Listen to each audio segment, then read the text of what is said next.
दुष्यंत अशोक शर्मा एवं मालविका का राजाखेड़ा क्षेत्र में हो रहा है भव्य स्वागत सत्कार। राजाखेड़ा की प्रमुख खबर।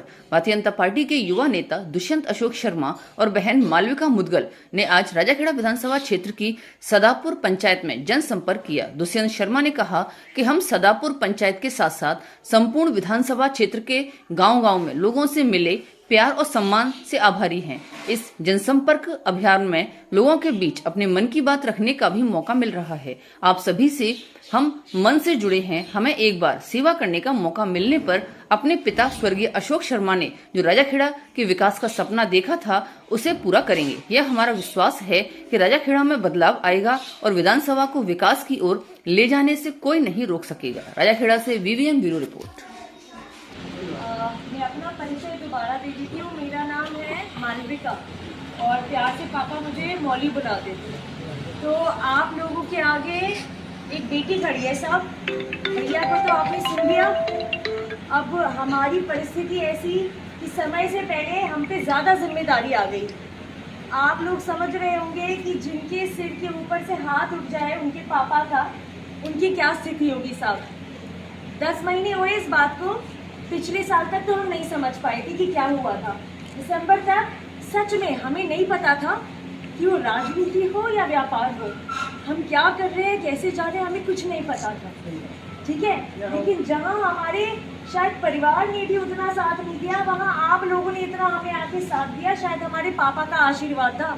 शंकर जी के यहाँ आज बैठ के जो स्वागत सम्मान मिल रहा है, अभी थोड़ी देर पहले हमें जहाँ स्वागत सम्मान मिला साहब, उतना पूरी जिंदगी में नहीं मिला।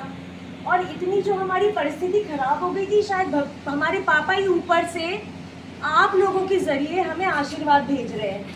तो बेटी खड़ी है आपके आगे, बेटा खड़ा है आपके आगे। देखो ना, हमें पैसे की ज़रूरत, हम तो नौकरी कर लेंगे या फिर हमारे को कोई ना कोई घर में ध्यान रख लेगा, ना हम सत्ता के भूखे। हमारे सिर से बस पापा का हाथ उठ गया है और हमें बस एक चीज़ करनी है कि पापा का जो अधूरा सपना था, इस चुनाव को हमें अशोक शर्मा के नाम पे लड़ना है। और एक वायदा और करके जा रही है ये बेटी आपसे। सुबह से देखो ये बच्चियां मेरे साथ घूम रही है। क्यों? इनमें विश्वास है कि इनका भविष्य हम सही करेंगे। ये आपका भविष्य है। ये जो छोटे बच्चे खड़े हैं यहाँ पे, ये आप लोगों का भविष्य है। इनके लिए आप राजाखेड़ा के लिए सही लोगों को चुनो, सही विधायक बनाओ साहब। और देखो, बेटी हूँ मैं, जीतने हारने से कोई फर्क नहीं पड़ता कि हमारा परिवार जीते कि नहीं जीते। मैं तो फिर आऊँगी, मैं तो फिर कहूँगी मेरे को बाजरे की रोटी खिलाओ, मेरे को बैठ के अंजीर खिलाओ या मेरे को सब्जी खिलाओ। बेटी हूँ, मेरा हक है। मेरे पापा नहीं है तो क्या हुआ, आप लोगों पे तो मेरा हक है। आप लोग आशीर्वाद दो साहब। एक बार बेटा बेटी के सिर पे आप लोग आशीर्वाद। राजाखेड़ा का भविष्य सुधारो, हम आपकी सेवा में जुटे रहेंगे। हमारे लिए तो कुछ नहीं बचा साहब, हम तो बस सेवा करके अपने पापा को खुश करने की कोशिश करेंगे। एक बार हमारा साथ दीजिए। मेरे साथी लोग जो बड़े भाई हैं और छोटे भाई हो, तुम्हें भी राम राम। छोटे बहन जी राम राम। मैं आपका बड़ा भाई दुष्यंत। पहले तो मैं आप सबको धन्यवाद करना चाहता हूँ। सुबह से आज घूम रहे थे इतनी गर्मी में, पर गर्मी इसलिए नहीं लग रही थी क्योंकि प्यार सम्मान मिल रहा था सब। मैं देख रहा था सब पिताजी को बहुत याद कर रहे थे आज गाँव में, क्योंकि वो आए थे जब पिछले साल समय सरपंच साहब आप ही के साथ आए थे यहाँ पे, आपके उसमें भी गए थे बाग में, बता रहे थे। तो आया था, वही पुरानी यादें चल रही थी।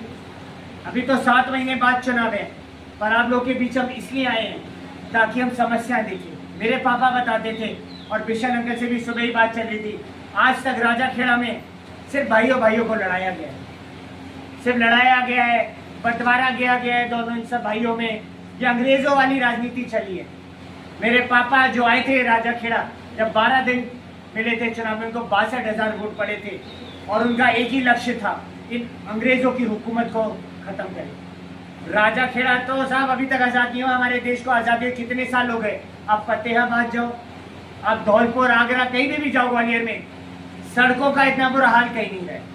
ठीक है, आप विद्यालयों में जाओ तो बच्चे तो भाई अध्यापक नहीं है। मार साहब लोग कहते हैं, मार साहब जेबों में पैसे भर रहे हैं, अटेंडेंस मारते हैं, गायब हो जाते हैं। तो बच्चों को पढ़ाई लिखाई नहीं मिलती। सबसे पहले सबसे सब आपको लगता है पढ़ाई लिखाई है कुछ पढ़ाई लिखाई बच्चों मिल रही है टीचरों से? नहीं मिल रही ना, नहीं मिली ना बहन। कॉलेज की भी समस्याएं हैं, सड़कों की समस्या है, रोजगार की समस्या है। अभी कोई मेरे साथ एक भाई चल रहा था, जिसने ठंडा पिलाया और कहता है भाई साहब मैं तो सूरत में डायमंड का, हाँ हीरा का, आप थे उस समय हीरे का काम कर रहा। मैंने उससे पूछा यहाँ रोजगार मिलेगा तो काम करेगा? कह रहे भाई साहब रोजगार तो मिले यहाँ। अब मेरे पापा दादा ने तो धौलपुर में रिको लाके दी थी, यहाँ तो हम आज तक कभी नहीं रहे हैं साहब। तो यही कहना चाहता हूँ, इतने सालों में यहाँ पे पहले आए नेता, जीत के एक बार जीते, फिर दूसरी बार हार के भग गए, कोई धौलपुर चला जाता है, कोई दिल्ली चला जाता है। अब तो देखो मैं बड़ा खुल के बोलूँगा, हम तो भाई साहब धौलपुर में ही रहे हैं और आज हमें भगवानपुर गए हैं हम भाई साहब, है हम धौलपुर पचगांव से, लेकिन हमारा जो स्थल था, जो हम मेरे परदादाजी जहाँ से निकले थे वो भगवानपुर है। आप किसी से भी पूछना तो हम तो यहीं के ही हैं, हम कहीं नहीं जा रहे।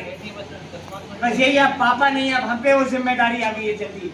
मैं आपसे बस अब एक ही विनती करना चाहता हूँ, आप सब बड़े बुजुर्गों, मेरी बहन जी और मेरे भाई लोग, आप ना हाथ खड़ा होके सब हमें आशीर्वाद दे।